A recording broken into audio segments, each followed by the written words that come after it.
I am Grammy and I love to do gravity tie-dyes. For gravity tie-dyes, just like any tie-dye, you're going to need to soak your 100% cotton article of clothing or fabric in a solution of soda ash, which is basically a gallon of water and 1 cup of soda ash mixed together until the soda ash is dissolved. You're going to soak it for a minimum of 30 minutes and then wring it out completely.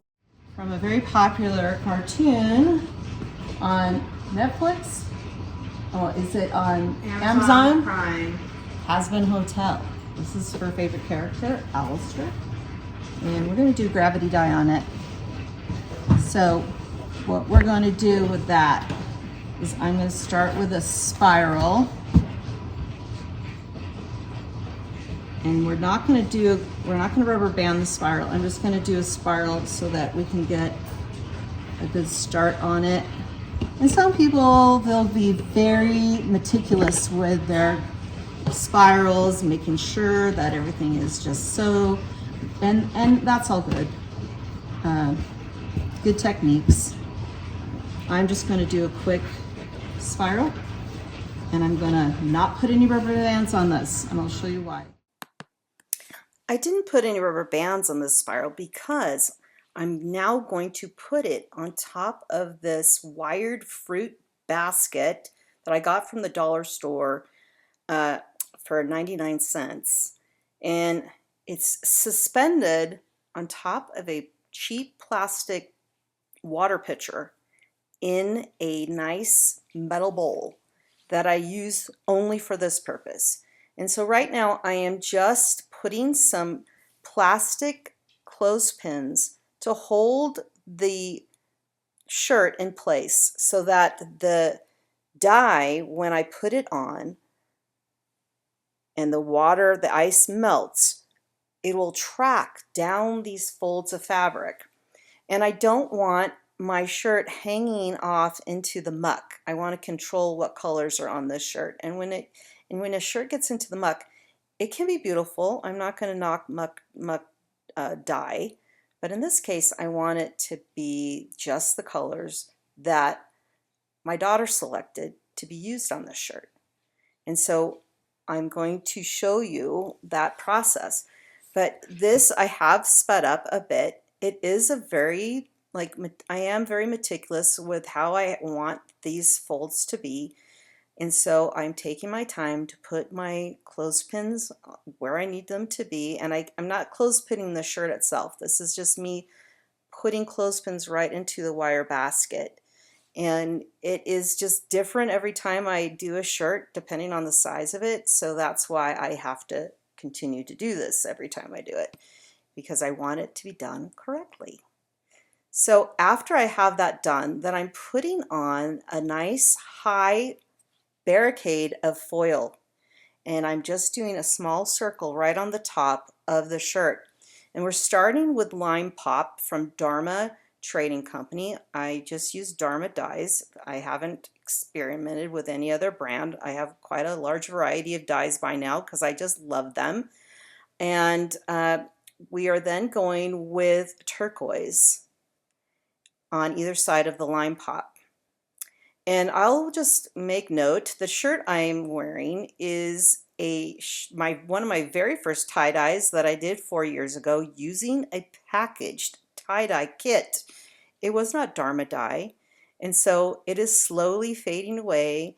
Unlike a Dharma shirt, Dharma just lasts longer. It just gets your money's worth because the dyes are a lot more permanent. All right, after turquoise, I'm adding peach. I wanted a good barricade between the fire colors, which are now daffodil. I'm putting daffodil. And then I'm going to be putting deep orange. And then I'm going to be adding a layer of light red, and then I'm going to end my little color swatches with fire red. And I used fire red in this little last little circle bit, and then I took some fire red and I took it through the middle up to the turquoise, just because I wanted to see how that worked, how that's gonna look. And then I filled this barricade with ice.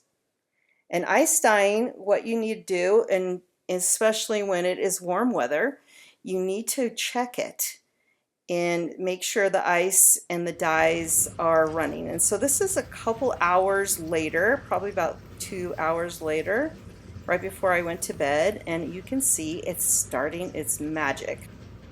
This has got still ice, which is pretty remarkable.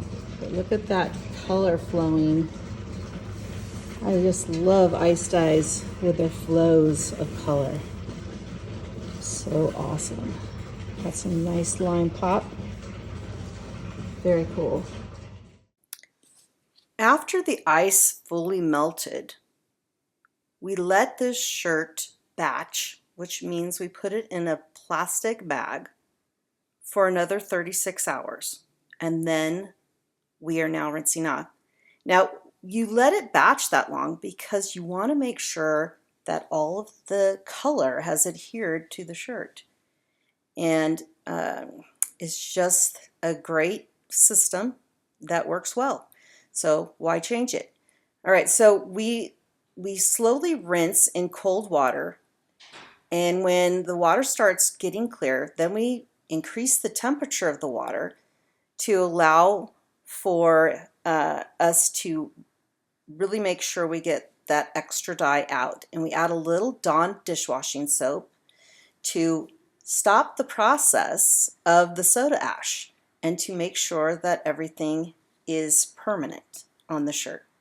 So there will be no colors leaching into each other. It just stops the process of continuing to dye not only this shirt but others when you need to wash it. Okay, so hold the sleeves out, Amber. All right, so this is You're Never Fully Dressed Without a Smile, which is Alastor from Hazbin Hotel. And this is a gravity dye, so this is the beauty of gravity. Just pulls the colors, lets them just do their thing, and just create these beautiful cascading colors like that. And when we do a gravity dye spiral, it just goes in this beautiful pattern. I'm going to turn the back around. You can see it better. Just does it's hard to describe. It's like watercolor. Literally, it's water and color, and it just makes magic happen. So it's very beautiful. And here's our final product. Here's the front and the back. Please let me know what you think in the comments, and don't forget to subscribe.